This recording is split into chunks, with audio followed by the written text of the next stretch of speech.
show on the road, Toad. Here we go, baby, here we go, baby, here we go, one more time, everybody feeling that, here we go now.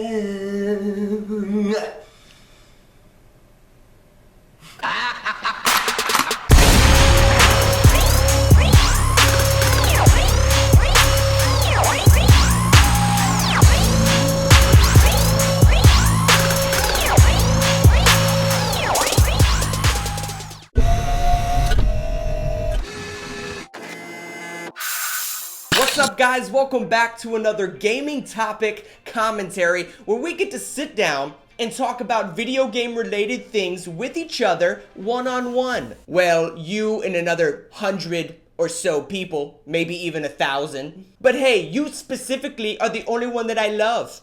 Okay? Mwah.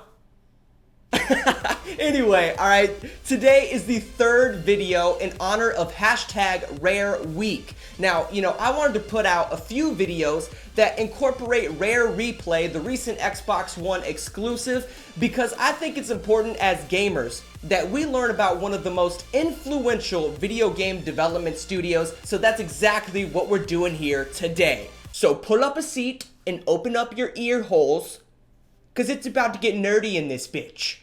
So let's talk about the history of Rare. Now, it all started in 1982 with the original founders Tim and Christopher Stamper, who founded the company Ashby Computer and Graphics. Now, when they started this company, they really were working for other people, designing video games for other companies, and then they got to the point where they said, we could probably drop these zeros and become heroes by creating our own video games. And then they proceeded to do that. The first thing they did was change the name of their company to Ultimate, Play the Game, and then they released their first hit, which was huge for arcade gamers, called Jetpac. Now, following this, they then became the #1 UK developer with the success of Sabrewulf, Jetpac 2, and Lunar Jetman. What is with their obsession with jets? I don't know. Let's just hope they're not a fan of the New York Jets, who are a football team that I don't like. Well, I don't have a problem with them, really. You know what, never mind. I don't really hate the Jets, never mind. So at that point, they really had set a very high standard for themselves. And, as new platforms were coming along, they really wanted to stay above that standard. So they pulled off one of the sneakiest moves in all of video game history. I'm talking search and destroy, defusing the bomb 1-on-5. Sneaky. So as the new generation of consoles was then coming along, they knew that they had to create games for these consoles, and they wanted to do it in a big way. So they started to learn about Nintendo and was really impressed with some of the new hardware that they had coming along. So instead of telling all of their investors that they were creating games for Nintendo, they kind of did it on the hush-hush, right? They did it very much in secret, and their investors didn't know about it. So eventually, they came to their investors and they said, hey, we might not want to make video games anymore. We kind of want to sell our company. To which the investors replied, you want to sell me, the UK's most popular video game development studio? Yes, that would be correct. Well then, alrighty. So while the video game publishing company known as US Gold thought that they just pulled off the greatest investment in video game history, while they were out celebrating, the Stamper brothers took these games that they were working on to Nintendo, and they said, hey, looky what we got. Hey, wait a second, who told you you could make video games for Nintendo? Well, technically nobody did. Well, then you're gonna get into a lot of trouble, bub. First of all, no, I'm not. Second of all, look at these games that I've made for you guys. Oh, well, these are pretty good. Well, all right. Long story short, okay, Nintendo not only signed them as an exclusive developer to Nintendo, but they also did something that was unheard of in the video game industry at the time. They gave them an unlimited budget to create whatever video games that they wanted to.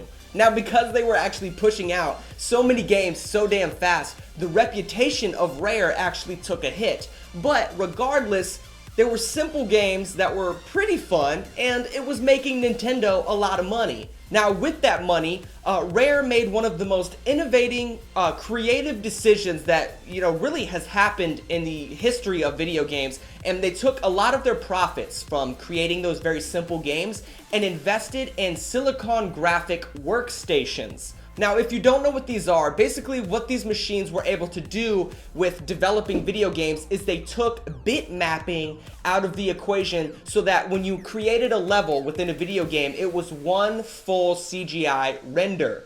Oh my! I could see how that would benefit video games massively. So being very impressed by this new technology that they were forming for video games, Nintendo asked for a 49% stake in the company. Now, what did Rare ask for in return? Donkey Kong, bitch. Oh, they said, hey, give me your second most popular video game. The game did so well that it actually ended up selling over 9 million units, which put it right behind Super Mario's World for the best-selling video game at the time. After they got a few Game of the Year nominations and awards, they ended up renaming the company to Rareware. I don't like that as much, okay? Cut that crap out, go back to Rare. It looks better that way. Don't argue with me, I'm right, you're wrong. So after proving again that they were one of the top developing studios in the world, they then were set with a brand new challenge because Nintendo jumped the gun on a licensing deal that they thought was fantastic. Well, actually, it ended up being fantastic, and I'm talking about 007 Goldeneye, the original Call of Duty. Okay, let's stop. Let's not compare that to Call of Duty. I'm sorry. That was wrong of me. So what happened was in 1995, 007 Goldeneye released into theaters everywhere and Nintendo bought the rights for it. Well, one thing led to another and the development cycle of the video game kind of stumbled and they ended up not releasing the game until 2 years later in 1997. Now, it was expected to be a flop, but because of that, they said, hey, let's take our best development studio and put them on that shit. So they grabbed Rare and they said, hey, make a 007 game, and they did. They completely innovated the video game market. It was one of the first titles to incorporate objective-based missions. It was also the first game to incorporate different damage output when shooting an opponent. A good example of this would be you did much more damage if you shot somebody in the head compared to if you shot them in the foot. They also were one of the first to showcase stealth gameplay, as I'm sure many of you have played Splinter Cell, where you sneak up on an opponent and maybe snap their neck, maybe pick their pockets, maybe tickle their fannies. Okay, we're not tickling fannies, but you know what I mean. So those are just a few of the things that Goldeneye did to the video game industry, and it also took home some Game of the Year nominations and awards, so another great hit for Rare. Following their trend of success, they were tasked with creating an original IP that would compete with Mario. Now, that's way easier said than done, but Rare took on the task and they said, hey, we can do this. Then out popped Banjo and Kazooie. But it didn't start off as Banjo and Kazooie by any means. Banjo and Kazooie originally started off with just a kid and his dog. Okay, it was a human being and his frickin' dog. And they thought, it wasn't really original enough and it wasn't creative enough. So they were running through some ideas and they came up with this big-ass burly bear. But the difficult thing was, at the time, a lot of people enjoyed the double jump feature in Mario, where you can jump into the air and then jump again while you're in the air. The physics behind that doesn't even make sense, Mario. But regardless, Rare wanted to have a double jump feature in their game. So they knew that Banjo had a backpack on his back, and running through a lot of desperate ideas, they had the idea of, hey, how about some wings sprout from his backpack in order to help him double jump? Now, eventually, along with their creative arts director and, concept artists, they were able to create Kazooie, which was a bird that hid in his backpack. So Banjo and Kazooie then went on to become another million-unit seller for Rare and was nominated for multiple Game of the Year nominations from a number of different news outlets. However, even with these massive amounts of success, employees at Rare were not happy. See, they kind of had a reputation at Rare to have very, very difficult work schedules. We're talking 18-hour days with just a few hours of sleep. So following this sense of frustration, a number of employees at Rare ended up quitting, which ultimately hurt 2 of the original IP titles that they were working on. So then, sensing a downfall in the company, Nintendo and actually the original Stamper Brothers themselves both sold their stake in the company for a combined $377 million to the #1 taker, who happened to be Microsoft. Ooh, the creators of Xbox. So they're gonna do the right thing, right? If by the right thing you mean stabbing them in the back with a 12-inch blade, then yeah, technically you're right. Alright, it wasn't that bad. Alright, so let me explain this.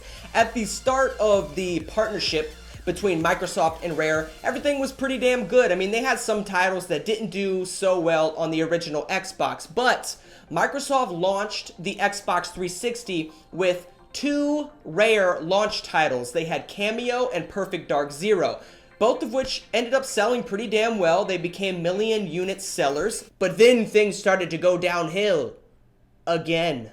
The team behind Rare then started a 4-year development cycle on a brand new IP called Viva Piñata. Viva Piñata! So yes, they created Viva Piñata, and everybody thought that this game was going to be a huge success. They started getting licensing deals left and right. We're talking, collectible cards, toys. They ended up getting their own TV show. They even landed a spot at a Six Flags theme park location. Jesus! They must have really thought this was gonna be big. Okay, this is where you put the gloves on, because it's about to get bloody. So in 2006, Viva Piñata hit the market, but for some reason, again, it didn't sell very well. Now, this wasn't caused by the game being bad, because the critical reception of this game was fantastic. Reviews were through the roof, but copies of the game just weren't getting off the shelves. And nobody really knew why until an interview with a Rare employee at Gamescom. See, Viva Piñata actually launched along with another Xbox exclusive that was pretty popular at the time, called Gears of War. Now, in the interview, the employees stated that Microsoft pulled a lot of the marketing that was supposed to go towards Viva Piñata and put it towards Gears of War. Now, is that a bad business decision? No, not at all. Because Gears of War ended up becoming Gears of War. Did this morally screw over Rare as a studio? Yes. Yes, it did. But,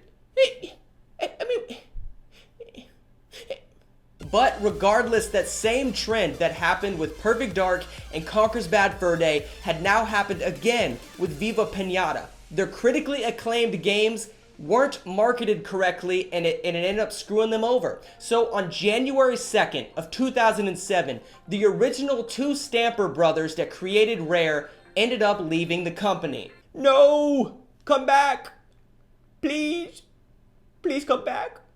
Rare has been kind of left in limbo. They don't know what to create video games for or who to create video games for, but that's when Phil Spencer, the new head of Xbox, stepped in. Phil Spencer has said many times that he does believe in the creativity behind Rare, and he is now putting them at the forefront of video game development. And he kind of showcased this here recently at E3. He revealed, Rare Replay, the game that I've been playing all week, which is fantastic. And he also revealed the new IP coming out of Rare called Sea of Thieves. It's basically like an open world Pirates of the Caribbean, except with less rum. Hopefully not, though. There needs to be more rum. A lot more rum. I do not have a problem.